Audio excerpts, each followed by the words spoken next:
Yo, what's good? It's your boy Paypah. I'm here to share my story on RV on mute. Hey! Yeah, so start with my grandparents. They sung like blues. My uncle played the bongos. And then I had a cousin who was like a known, LA, a local artist too as well. And I just grew up around a culture of music since a kid. Yeah, so Paypah was a name my friends called me as a kid. Because I always found a way to get money or to figure it out to have some money pretty much. So then, over time, it was like, man, you should just be called a Paypah. So then I just started going by that name since I was probably 18. Yeah, Charles. But I got an old name, right? Because my dad is a 92 years old, you feel me? So he was like a Rolling Stone type. So, I'm the last of 16 kids on my dad's side. So I could do pretty much all types. So I do, Afro beats. I did Spanish. I was in South Africa last year. I did that type of music. So I'm pretty much a diverse, pretty much. I could do all types of music pretty much. Yeah, so back home, I say Nipsey Hussle, The Game.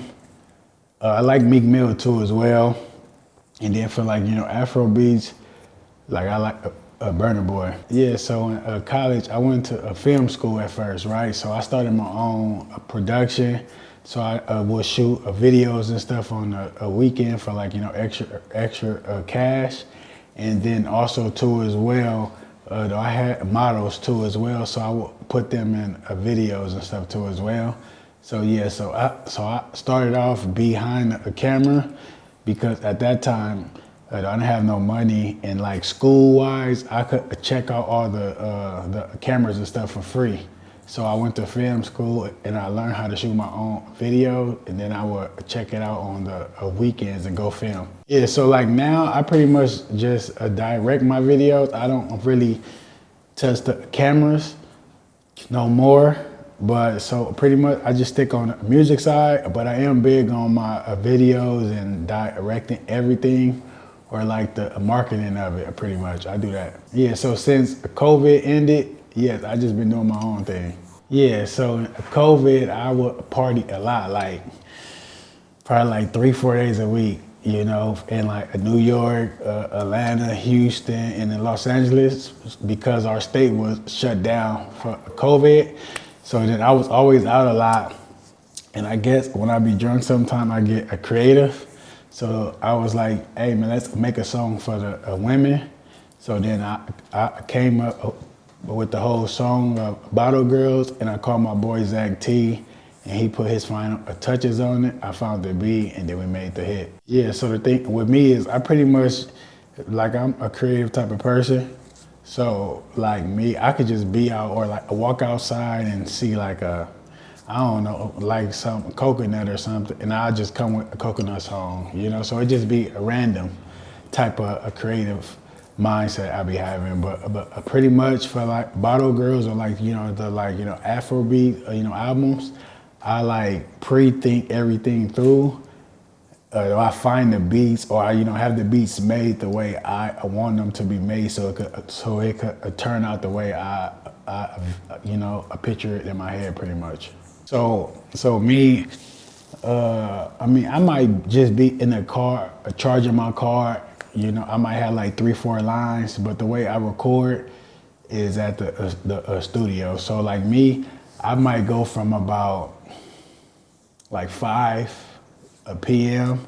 to about 4 a.m. I'm not a morning person. I never recorded at probably 6 a.m. or something before. Yeah, well, to me, I done been around the world a lot, so I pretty much adapt to Afro beats or American music. I feel it's all the same. It's just back home, and we have our own culture from just our neighborhood, and then if you come here, man, y'all have your own culture and neighborhood and beats and stuff. So I just put it both together and put my own twist of hip hop Afro beats to it. Oh, well, I'm from the West Coast, Los Angeles. Yeah, so the West Coast is way better than the East Coast of the states.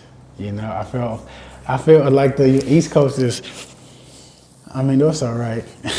you know, but I'm from the West Coast, so I'm always say, our side is way better. Yeah, so now I'm on my third, Afro Beats, EP. So it's called 414 to like Africa. So I put 414 is my grandparents' house in like Los Angeles, and it was known in the neighborhood since like the 60s, So like, I just put like my twist to it so it can be more creative and natural. Yeah, so that's how I came up with the name. Yeah, so I start on Saturday, out here in Ghana doing school tours. Yeah. Yeah, so I do have a song with, FTD. They like a local group out here too. So I met Shakes. He be throwing like these festivals out here in December. Yeah, so I did one with him. There was like 10,000 people there last year. So I did that show. And then, though he had his own, artist, so I just did a collab, and it came out dope too. I put the song on this album too as well. But I do plan this week to work with some more artists too for sure. Yeah, like my favorite artist is Burna Boy for sure, but like Stone Boy is nice too. I listen to him back home too. Yeah, I think man that'd be a dope collab. Like the energy on that track would be crazy, like real crazy.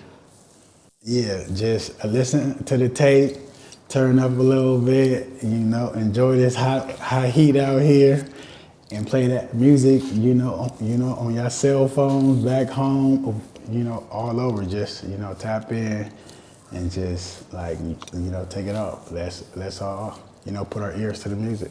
A duty wine pie me at the two side, but it's my honey. Oh, why VV their life trying to take from me. And then like from Bottle Girls, first night out the pandemic, she in my section with her friends, all pretty bitches.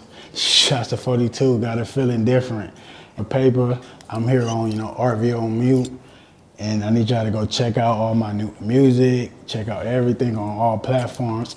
Follow me on Instagram at PAYPAH_CBZ.